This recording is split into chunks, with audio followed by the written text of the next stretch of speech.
What's going on, guys? It's Jimmy here with your presidential debate special. I'm going to give you the highlights of the last and final presidential debate that just happened, and then my wife will be joining us for some commentary. I know a lot of you guys say that she's your favorite person on my channel. Don't worry, I don't take any offense, but she will be joining us for some commentary and our thoughts on the presidential debate. I'm going to show you guys some highlights. It was a very long debate, so I'm going to try to keep it short on the highlights. Oh, and don't forget to give this video a like down below and subscribe if you're new here. This way you won't miss out on both second stimulus check updates and election news updates. I will keep you guys updated when new information comes out. And we will begin with the fight against the coronavirus. President Trump, the first question is for you. The country is heading into a dangerous new phase. More than 40,000 Americans are in the hospital tonight with COVID, including record numbers here in Tennessee. And since the two of you last shared a stage, 16,000 Americans have died from COVID. So please be specific. How would you lead the country during this next stage of the coronavirus crisis? 2 minutes, uninterrupted. So, as you know, 2.2 million people modeled out were expected to die. We closed up the greatest economy in the world in order to fight this horrible disease that came from China.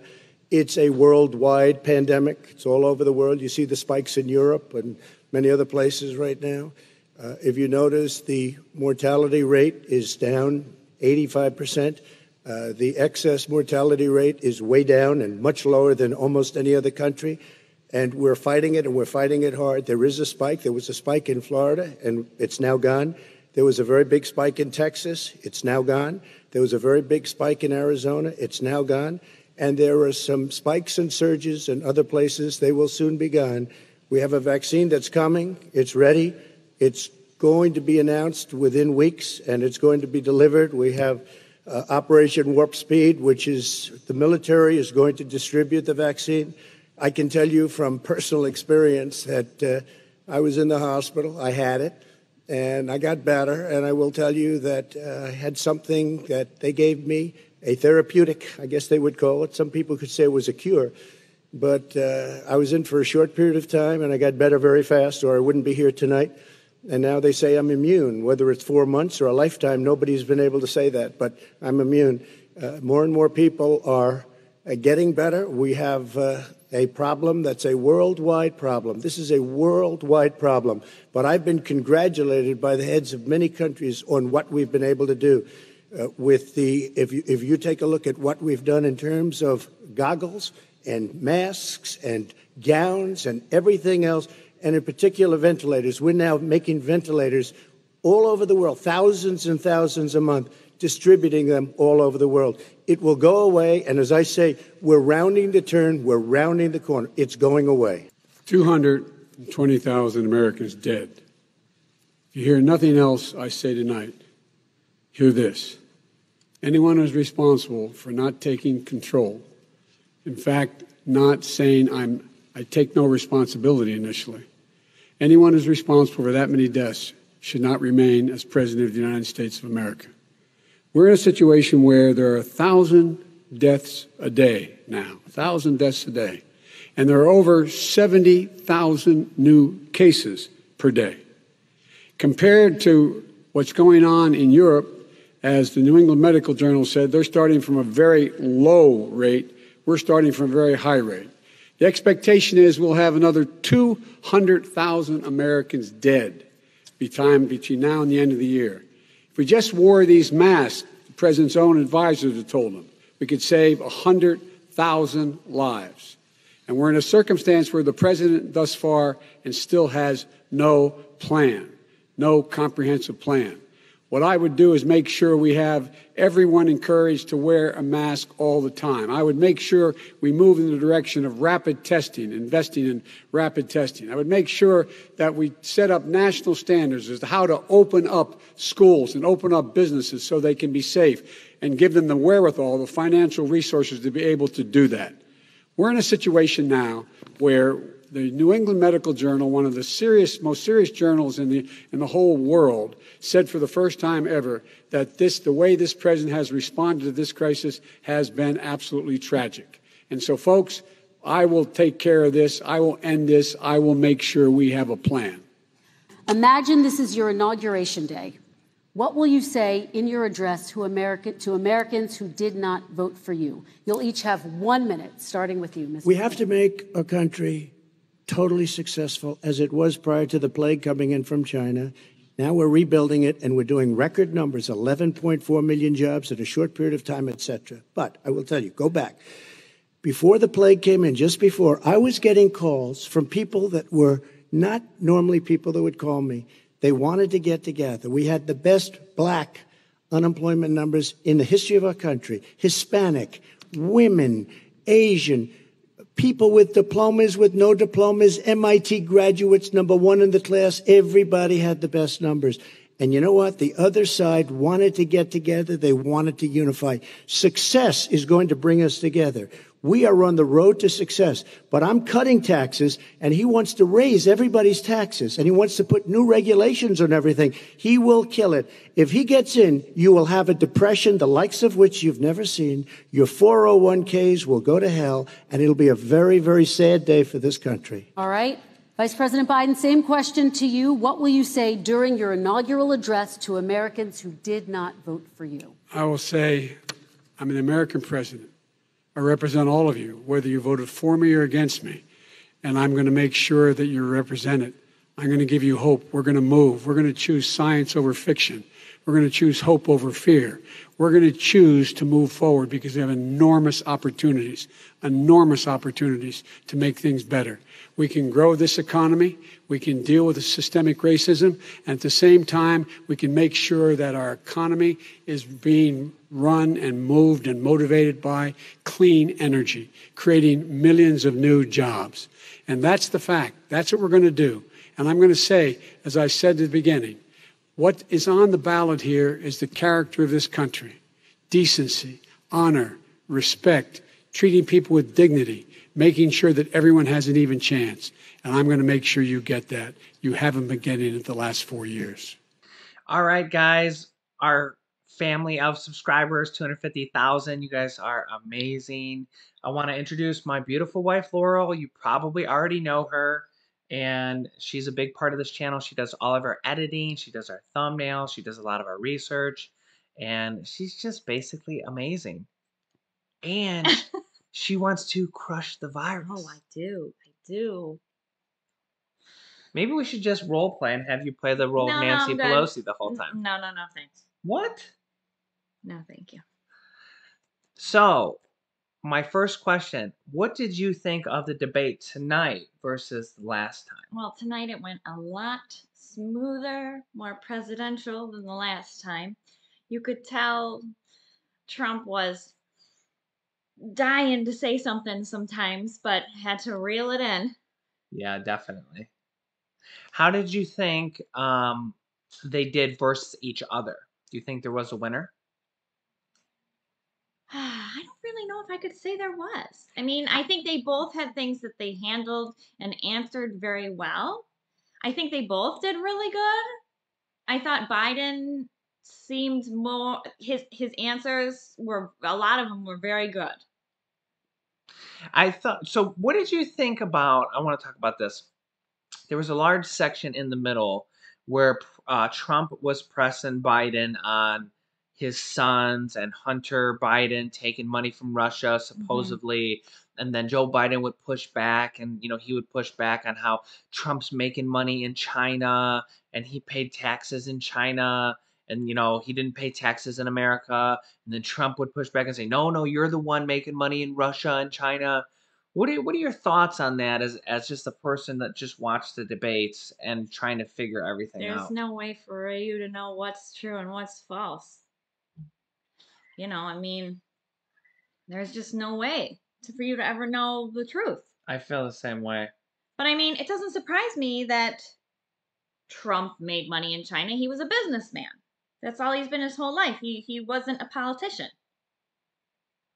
So it's not surprising. I mean, he does business all over the world.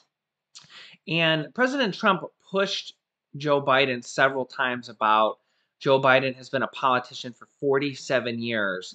And then several times he pushed Biden saying, because, I feel like in a way it's easier for someone coming in Mm-hmm. against the president because they could say, "Oh, we want to do this, we want to do that." Yeah. But doing things in theory when you have Congress, Republicans and Democrats to deal with is a lot easier in theory to say. Yeah. And President Trump pushed back on him very hard saying, "Well, you had 47 years in Congress and then you also had 8 years as the vice president. Why didn't you do it then?" What were your thoughts on that? I definitely think that that was a good defense that Trump or his advisors came up with to combat Biden's answers. I definitely think Trump has a mountain to climb because of the virus. And honestly, I think that no matter who the president was during this time, that there's going to be a portion of the country that doesn't agree with how they handled it because unfortunately, there's no way to completely stop the virus or prevent people from dying. So there's always going to be a portion of people who would not have been happy with it.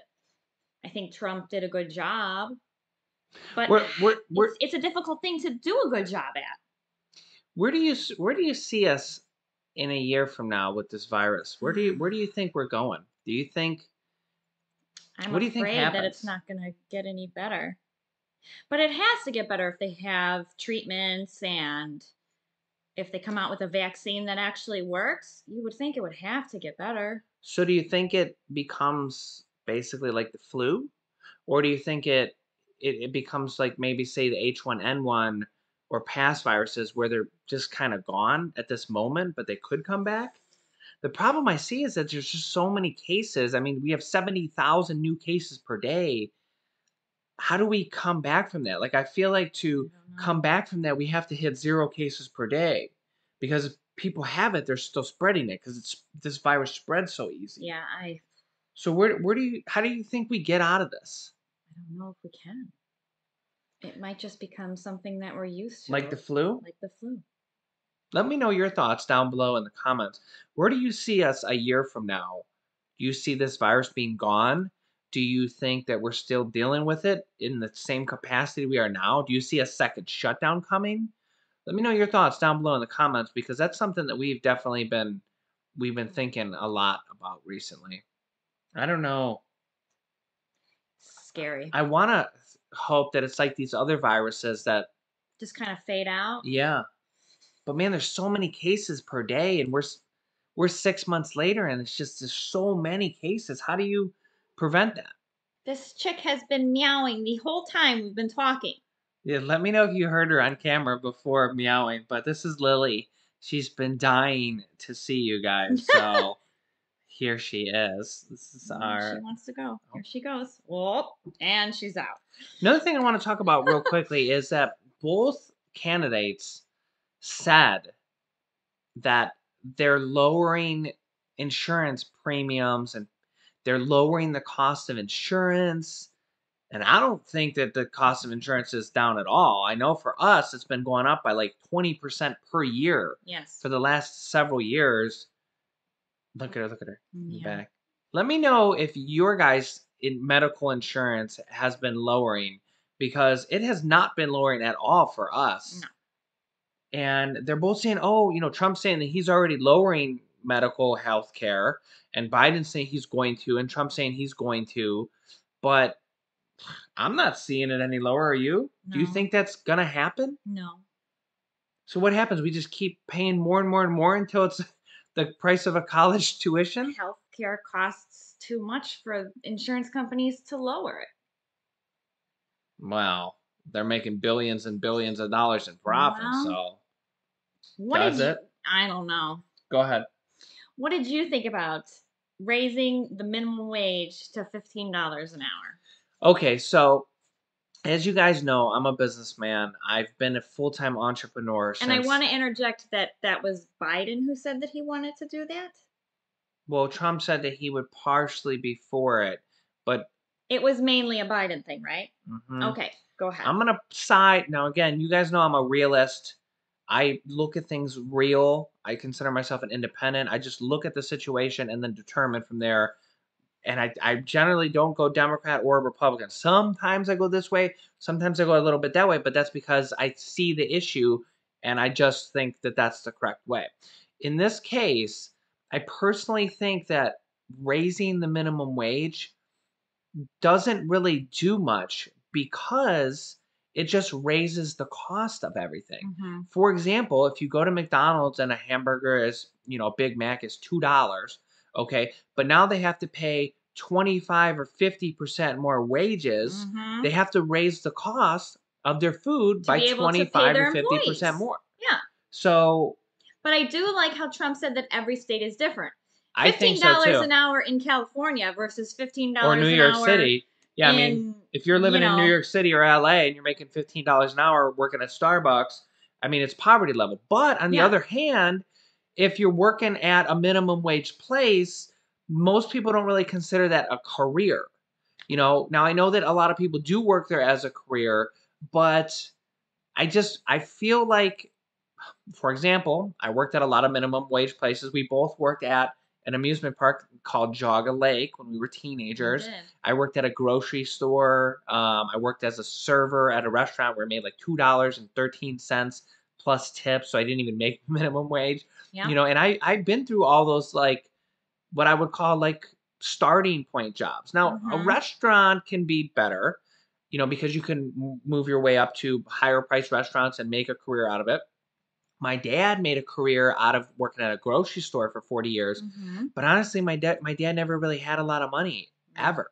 Now he did pay his bills every year and he was able to, fully pay off the house, but my mom worked too. They both worked for years, 40 years, okay? But I feel like if you're at a minimum wage job, that should be a temporary thing because I feel like you can't really afford a lot of things in life if you're working a minimum wage job. And if everybody raises the cost of minimum wage by 25 or 50%, Mhm. everything's going to go up. Yeah. I mean, the Everything just cost costs the more. cost of a car is going to go up. The cost of Mhm. food's going to go up because the grocery stores have to pay more Right. because the people that make the food have to pay more. It's all related. So the cost of rice goes up because they have to pay more to make it. And then Mhm. they have to pay more to ship it because then now the shipping people are going to get paid more. And it's Yep. just, I feel like it's not a great solution. No. I feel like actually what Trump said, that it's higher in certain states might be a little bit better. It's a little bit easier to carry that problem because if you live in New York City or LA, you're making $15 an hour, bro, you can't Yeah. even like split a studio. Yeah. You can't even live in a studio with somebody else and afford it. Right. But on the other hand, New York City has so many high paying jobs. I mean, you can get an internship at a stock brokerage company and be making six figures a year as an intern. Mhm. So there's more opportunity in those places, and that's why the cost of everything is higher, Right. or in theory. Mhm. Let me know your thoughts down below in the comments. Again, that's just my opinion. I tend to lean a little bit more towards the business side. Of course, if you're, working for minimum wage, you would lean towards the other side. And again, that's what I've told you guys on this channel. It's okay for us to have slightly different opinions because we're humans. Yep. We're human beings. And as long as we're Well, rational, we're not supposed to agree on every single thing. exactly. And That's we're what makes us different. and we're not like Congress where we just sit there and debate forever and never get anything done. As long as we can, talk about something rationally Mhm. and have a, intelligent conversation, And an open mind. that's how things get done in this Mhm. world. And how you learn things and learn to understand other people better. I feel like I have a good point of view. You probably do too, because Mhm. we started at those jobs. Yeah. I mean, I worked from age 14, 15, 16, 17, 18. When I was 18 is when I was like, dude, this sucks. I'm not trying to work, at a minimum wage job for the next 40 years of my life. And that's when I started my first business. And ever since then, business is just as tough, man. When you start It your own is. business, let me know if you've ever tried your own side business or had your own business or your parents had their own business. It's tough. It's just as tough It is. because you got to basically create something from nothing. Mhm. And you're competing with other companies that already are established and you have nothing. You're literally building it from the ground up. It's, It's hard. yeah. So I Very feel like hard. I can see both sides of the picture, but of course, you may have a slightly different opinion. Let me know your thoughts down below in the comments. Did any if you guys watched it, did you notice how it was just like two kids on a playground at one point? Just, well, you did this and you did that and la la la. Ugh, I hate that. I can't stand it. Like, just tell me about you. Tell me what you're going to do. I don't want to hear about how the other person did this and did that.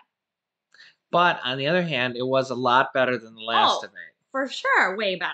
And They both behaved like nice gentlemen for the most part. we have a nice little prop back here. I know. Look at her. Look at that. Maybe she's the star of the show now.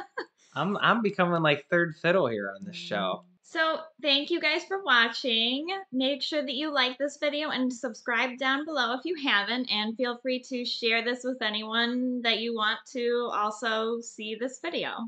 Click on this top video to watch my newest second stimulus check video, where I give you more information about the second stimulus check coming out. And this video teaches you how to start at your own business selling products on Amazon FBA. We have students that have replaced their entire 9-to-5 income, and we teach them how to do that by selling products on Amazon.